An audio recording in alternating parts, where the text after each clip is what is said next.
Setelah Ehud mati, orang Israel melakukan pula apa yang jahat di mata Tuhan. Lalu Tuhan menyerahkan mereka ke dalam tangan Yabin, raja Kanaan, yang memerintah di Hazor. Panglima tentaranya ialah Sisera, yang diam di Haroset Hagoyim.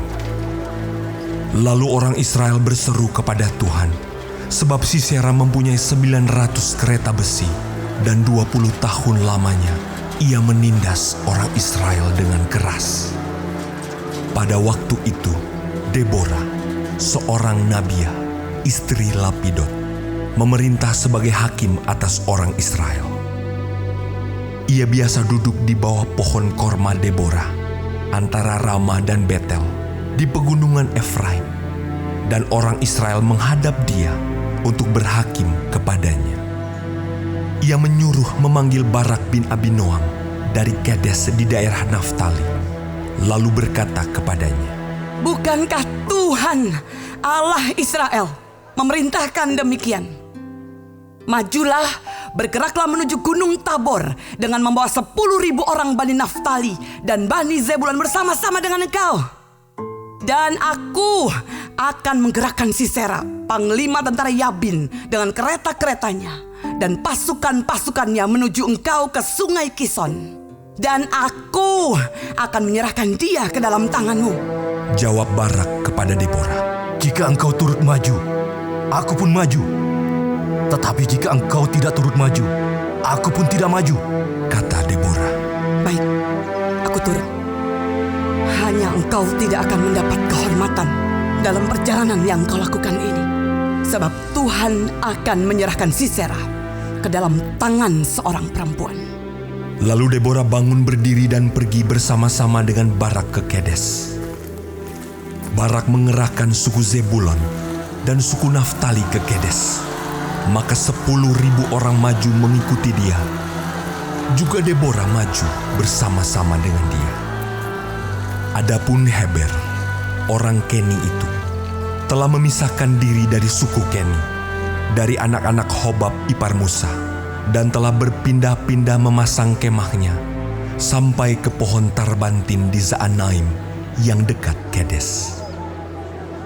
Setelah dikabarkan kepada Sisera bahwa Barak bin Abinoam telah maju ke Gunung Tabor, dikerahkannyalah segala keretanya, 900 kereta besi, dan seluruh rakyat yang bersama-sama dengan dia, dari Haroset Hagoyim ke sungai Kison.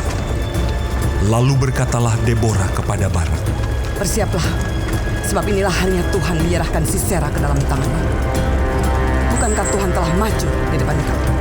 Lalu turunlah Barak dari Gunung Tabor, dan 10.000 orang mengikuti dia. Dan Tuhan mengacaukan Sisera serta segala keretanya dan seluruh tentaranya oleh mata pedang di depan Barak, sehingga Sisera turun dari keretanya dan melarikan diri dengan berjalan kaki. Lalu Barak mengejar kereta-kereta, dan tentara itu sampai di Haroset Hagoyim, dan seluruh tentara Sisera tewas oleh mata pedang. Tidak ada seorang pun yang tinggal hidup. Tetapi Sisera dengan berjalan kaki melarikan diri ke kemah Yael, istri Heber, orang Keni itu, sebab ada perhubungan baik antara Yabin, raja Hasor, dengan keluarga Heber, orang Keni itu. Yael itu pun keluar mendapatkan Sisera dan berkata kepadanya, "Singgahlah tuanku, silakan masuk, jangan takut." Lalu singgahlah ia ke dalam kemah perempuan itu, dan perempuan itu menutupi dia dengan selimut. Kemudian berkatalah ia kepada perempuan itu, "Berilah kiranya aku minum air sedikit. Aku haus." Lalu perempuan itu membuka kirbat susu, diberinyalah dia minum, dan diselimutinya pula. Lagi katanya kepada perempuan itu, "Berdirilah di depan pintu kemah, dan apabila ada orang datang dan bertanya kepadamu, 'Ada orang di sini?' maka jawablah, 'Tidak ada.'" Tetapi Yael, istri Heber, mengambil patok kemah, diambilnya pula palu, mendekatinya diam-diam. Lalu dilantaknyalah patok itu masuk ke dalam pelipisnya sampai tembus ke tanah. Sebab ia telah tidur nyenyak karena lelahnya. Maka matilah orang itu. Pada waktu itu muncullah Barak yang mengejar Sisera. Keluarlah Yael mendapatkan dia dan berkata kepadanya, Mari, aku akan menunjukkan kepadamu orang yang kau cari itu. Lalu masuklah Barak ke dalam, dan tampaklah Sisera mati, tergeletak dengan patok dalam pelipisnya. Demikianlah Allah pada hari itu menundukkan Yabin Raja Kanaan di depan orang Israel.